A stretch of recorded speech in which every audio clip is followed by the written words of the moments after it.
Ora, quando Leibniz menciona então o fato que recentemente alguns homens eminentes tenham imaginado certa língua universal ou característica universal, ele certamente está se referindo ao filósofo francês, que já mencionamos aqui, né, Descartes, que morre em 1650, e que por volta de 1628 havia escrito em latim um texto que ele não terminou, que são as regras para a direção do espírito, né? E espírito aqui, né, em gênio, deve ser tomado no sentido da criatividade, né, da inteligência. Ora, esse texto do Descartes foi publicado só em 1701.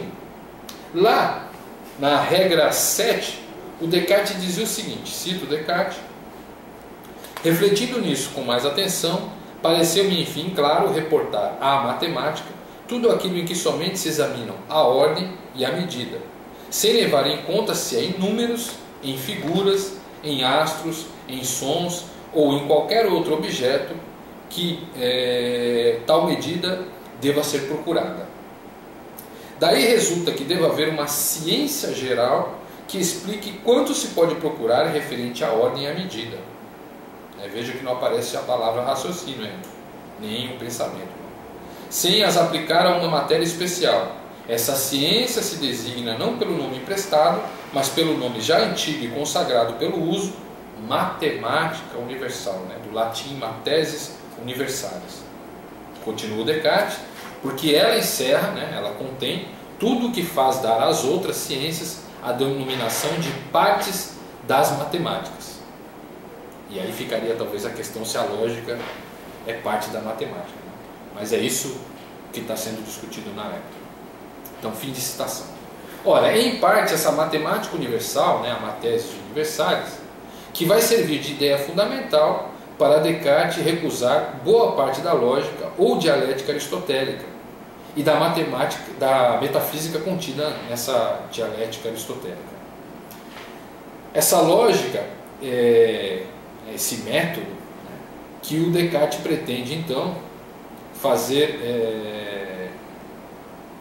o método aristotélico, né, fazer com que ele passe, né, num sentido pejorativo, né, da retórica, né, passem para a retórica, né.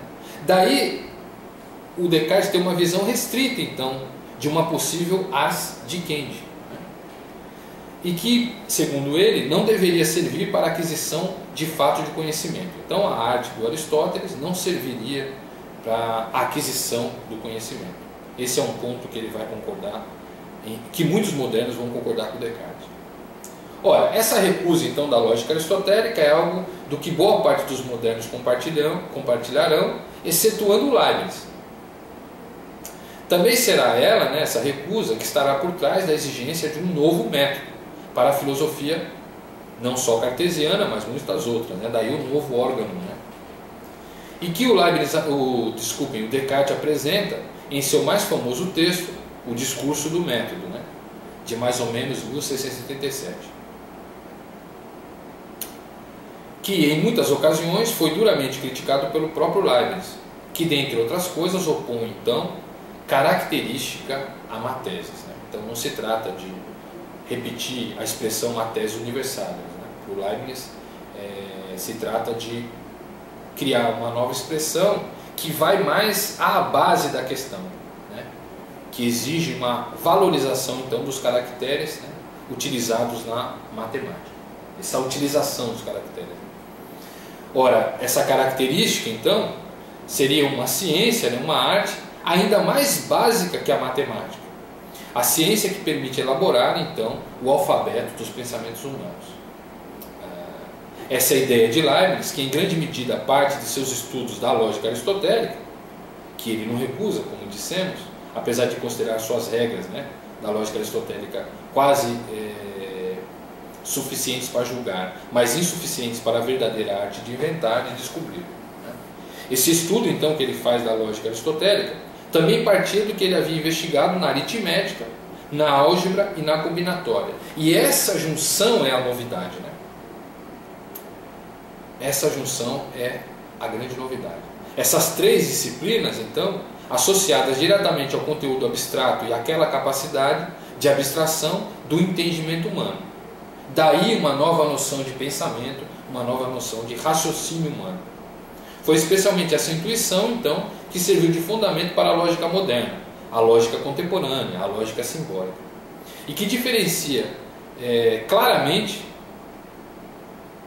a maneira como Leibniz pensava o cálculo diferencial e integral da maneira como Newton pensava o mesmo cálculo. O do Newton é mais geométrico, o do Leibniz é muito mais lógico.